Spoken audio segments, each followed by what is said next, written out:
Անցած դեկտեմբերին ադրբեջանական ինքնաթիռի կործանումից հետո ռուս-ադրբեջանական հարաբերություններում լարվածության երկրորդ փուլն է սկսվել։ Ադրբեջանի Միլի Մեջլիսի պատգամավոր Ազեր Բադամովին թույլ չեն տվել մտնել Ռուսաստան, նրան ձերբակալել են ու արտաքսել։ Ադրբեջանական պատվիրակությունը Մոսկվայով Աստրախանի շրջան էր գնում, մասնակցելու Ադրբեջանի նախկին նախագահ Հեյդար Ալիևի ծննդյան առթիվ կազմակերպված միջոցառումներին։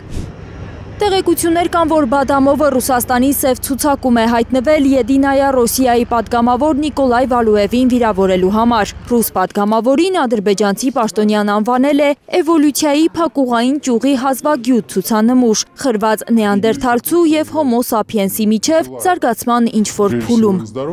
Ադրբեջանի արտգործնախարարությունը սուր է արձագանքել։ Ռուսական կողմն առանց որևէ զգուշացման ձերբակալել է ադրբեջանցի պատգամավորին, հայտարարել է Ադրբեջանի արտաքին քաղաքական գերատեսչության ղեկավարը։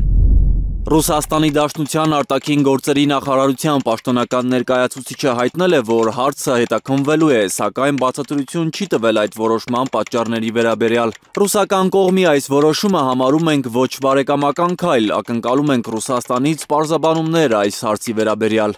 Ադրբեջանական իշխանամերձ լրատվամիջոցները հարցեր են բարձրացնում, ինչու Մոսկվան նախապես չէր տեղեկացրել պատգամավորի մուտքի արգելքի մասին։ Պատվիրակության կազմը հայտնի էր։ Ադրբեջանցի պատգամավոր Ազեր Ալախվերանովը CBC-ի եթերում կարծիք է հայտնել, թե Ազեր Բադամովը ի սկզբանե չի եղել այսպես կոչված սև ցուցակում։ Նրա խոսքով Բադամովը 2 շաբաթ առաջ նույնպես Ռուսաստանում է եղել, Դաղստանում։ Ինչ է տեղի ունեցել այս 2 շաբաթվա ընթացքում, հարց է տվել պատգամավորը։ Նրա պնդմամբ Վալուևին դեռ այդ այցից առաջ էր արձագանքել Բադամովը։ Ռուսական կողմը լռում է։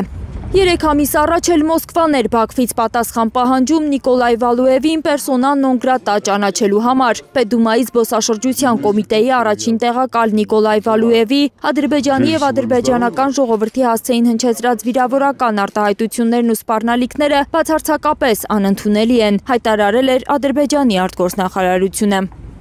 Վալուևը արձագանքելով Ադրբեջանում ռուսական տան փակմանը հայտարարել էր, որ իրենք էլ կարող են փակել ադրբեջանական սփյուռքի կառույցները Ռուսաստանում, սահմանափակել ադրբեջանցիների բիզնեսը։ Բայց ռուս-ադրբեջանական լարվածության արմատները 2024-ի դեկտեմբերի 25 են հասնում, երբ ադրբեջանական Ազալ ավիաընկերության ինքնաթիռը վթարվել էր Ակտաուի մոտ, ինչի հետևանքով 38 մարդ էր զոհվել, այդ թվում 2 օդաչուները։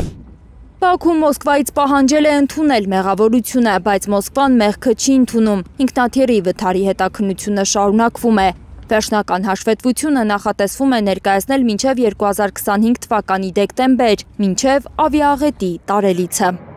Լիլիթ Սարգսյան, Նորայր Հակոբյան, Հայլուր։